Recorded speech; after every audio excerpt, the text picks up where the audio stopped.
Hello again, ladies and gentlemen, and welcome back to the Elegant Dev Show. I am your host, the Elegant Dev, and today we'll be discussing how to deal with complexity and simplify mind-boggling problems. If you've ever felt overwhelmed by some convoluted task, well, I know exactly how that feels. In my early days as a software engineer, that was basically happening to me on a daily basis.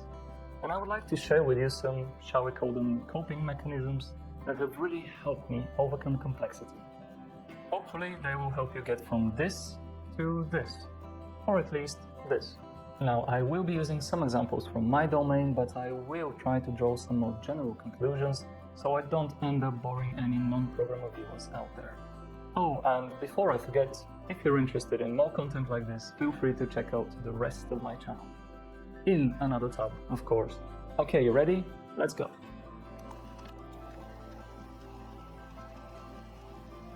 One thing I've noticed in my domain is that in almost every project which grows to size medium and beyond, teams will face the inevitable problem of complexity. Basically, the code becomes so convoluted that even experienced engineers can't reason about the various moving parts. Now, you might be wondering, why is that such a big deal? As it turns out, it's oddly simple to explain. But hitting a certain level of complexity exponentially increases the difficulties of making progress. It also leads to a dip in code quality, which in turn diminishes the output of the entire team. But why should you care about that? After all, not everyone writes code for a living. Well, the reason is, this issue actually holds true for any domain. Just take a moment to consider the last project you've been involved in. Think of the early days, how crystal clear everything was, and then think of it now with all the layers of complexity added over its lifespan. Briefly put, you should do your best to rein in complexity as early as possible, because you either master it or you serve it. There really is no middle ground. But how exactly can we go about overcoming complexity?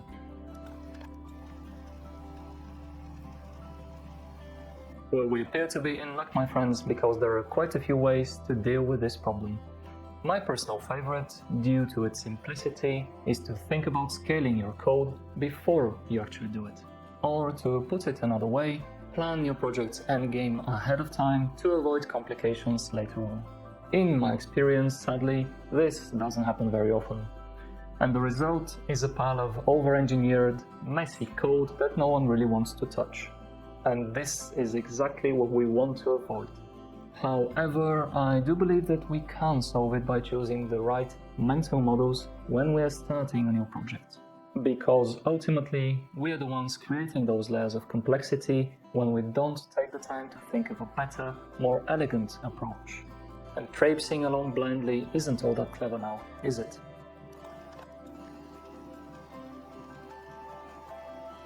Okay, so the most reasonable thing one can do is to not let projects become complex in the first place. But how can we solve the problem of complexity after the fact? What can we do if that ship has sailed long ago and we can't really start from scratch? Now, this is where the fun begins. The mental models I just spoke of are actually vital when we try to bring order to chaos. Whatever line of work you might be in, to solve a complex problem, ideally you should first break it down into small, easily digestible pieces that you can actually reason about. And that means analyzing the entire complex mess, creating a list of issues and categorizing them, assigning them some weight and priority according to your particular system of measurement, and then actually fixing the bloody problems. I never said this would be easy now, did I? What I am saying, however, is that this mental shift always pays off in the end. Even if the effort doesn't really pan out, it's actually never wasted, because you've gone and improved things at least a little bit. So go for it.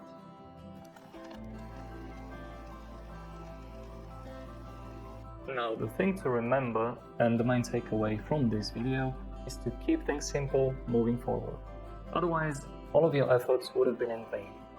For example, in the context of software engineering, keeping new code simple is far from a revolutionary idea, but it works flawlessly every time. And it can and should be applied beyond our domain. So imagine for a minute that you've actually managed to rein in the runaway complexity in your project. Obviously, you want to keep it that way. And your best bet, and I repeat, is to keep things simple moving forward. But if you are yet to completely overcome your issue with complexity, even if you don't have the time or the willpower right now, there is still one thing that you could do, and that's to focus on incremental improvements. In software engineering, for example, this means that we should do our best to leave the code a little better than we found it. I've honestly lost count of the number of times towards the end of the day that I've had this internal debate: should I or shouldn't I spend just a bit more time improving things?